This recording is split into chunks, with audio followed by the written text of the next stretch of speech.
Yo guys, what's going on? Welcome back to another episode of Turbo Tyler. Today, I want to talk you through some of the mods I've done recently to the Focus, which I haven't been able to film videos on. The main reason I didn't film videos on these is because they just weren't long enough to make a whole video out of, but I still filmed some clips, took photos and all that stuff, so I can talk you through what we've done.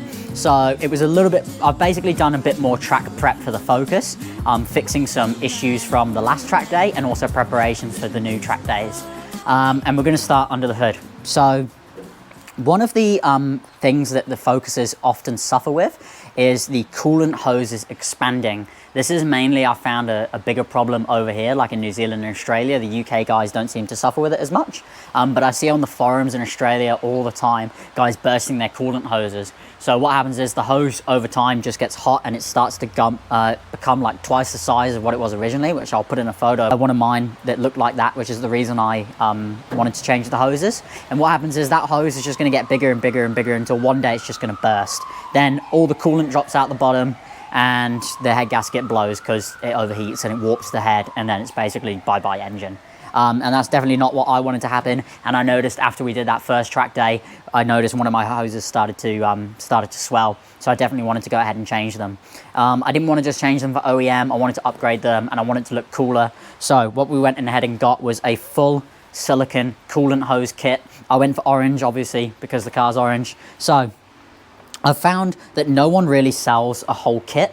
So I had to buy, I've bought half the kit from Puma Speed and half the kit from Pro Hoses, but they're the same color really. So what we've got is I've replaced every single silicone hose, so every single coolant hose, sorry. So these are the two coolant expansion tank feed and return. So this one silicone hose comes all the way around and it goes down there and into a fitting on the side of the block. And then the other one on that expansion tank comes all the way down here again and into the top radiator hose. Now the top radiator hose goes under here, under the air box. You'll see this on the clips I input. And then it splits, that one splits off. Half of it goes over there and half of it goes into the water pump. Then the other water pump hose comes down and into the lower radiator hose. We've also got this coolant hose back here at the bottom of the expansion tank, which runs down the back there.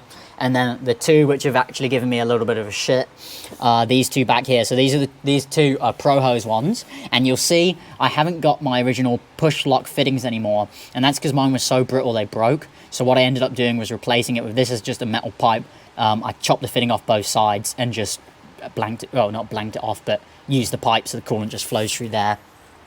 I've been having a little bit of issues with that. I do get a dribble every now and then, so I've been playing around, trying different setups to make it work.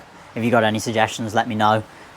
Because when I bought the Pro Hose kit, it said it was heater matrix hoses, but I didn't realize it was only that half of the heater matrix, not the other one. So, and then the ones underneath that you can't see, which you'll see on the video, are the two for the oil cooler. So both coolant hoses for the oil cooler. So every single coolant hose in this car now is upgraded to silicone. So there's no OEM coolant hoses left except those two on the heater matrix, which they didn't send me that. I have seen you can buy those as replacements, so I'll get those eventually.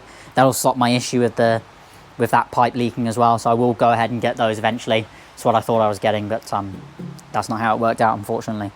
So that is the first track upgrade we've got. We've got full silicone coolant hoses under here now. The other thing we've done is, you guys would have seen on the track day video, I'll link in the description if you haven't seen, one of my main issues was cooling of the brakes.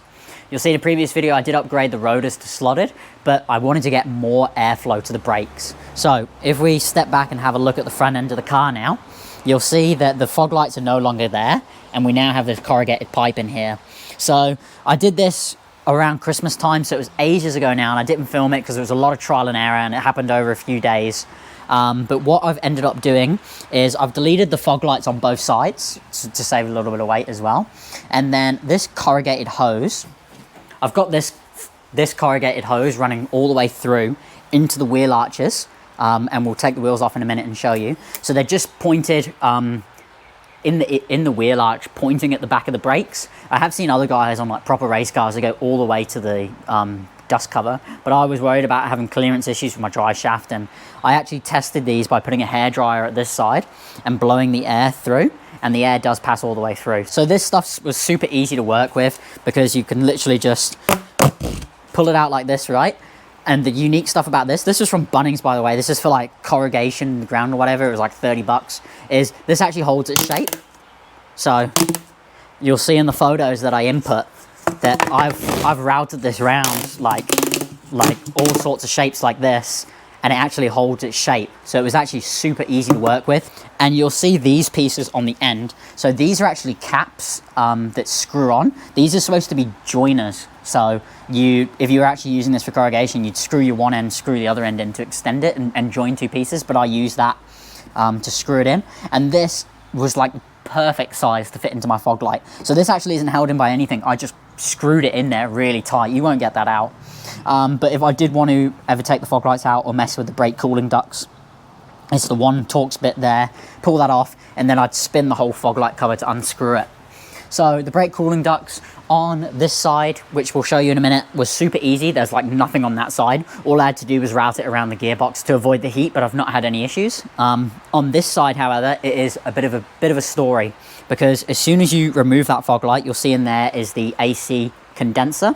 And then after that, the gap between the AC belt and the wheel arch lining is super thin. So I actually had to compress that corrugated pipe, and then I heat wrapped it as well to avoid some heat from the sump. But we'll go ahead, jack the car up now and show you what we're talking about. So this is the setup we've got for those brake cooling ducts. So air obviously comes in through the front here, and it travels through the back of the wheel arch and comes out of that exit hole there, and then obviously hits onto the back of the brake rotor.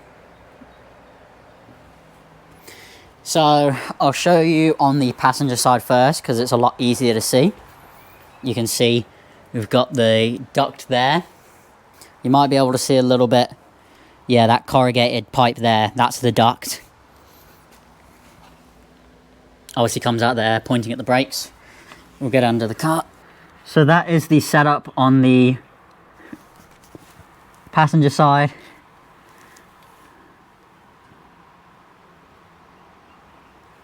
So I've obviously got to work between this narrow space here. So I had to reduce the size of the pipe just by squishing it and zip tying it all so it holds its shape. And I heat wrapped it because obviously this oil sump is right here and it gets quite hot.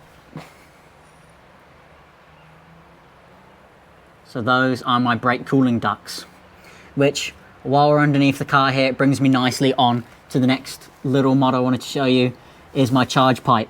So this charge pipe sits right between the sump and the gearbox, both two heat sources, and this is already the hot side boost pipe, so the air in here is already hot before it goes through the intercooler, so it's not super critical. But what I wanted to do was just have a little bit of fun and gold heat wrap it just on the sump section. You'll see as it goes up, well, it comes down this way, but this bit towards the turbo isn't wrapped, so it can still dissipate some of its heat before he gets here, so it doesn't heat soak even further by the sump.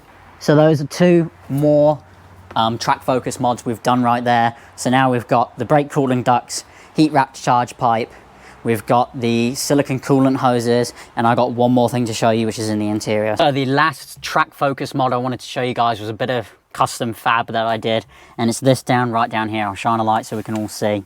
This is a fire extinguisher, obviously, and the bracket that sits underneath it. So this metal bracket here, the black bracket that bolts onto the seat on the front here, I made that to mount the fire extinguisher to.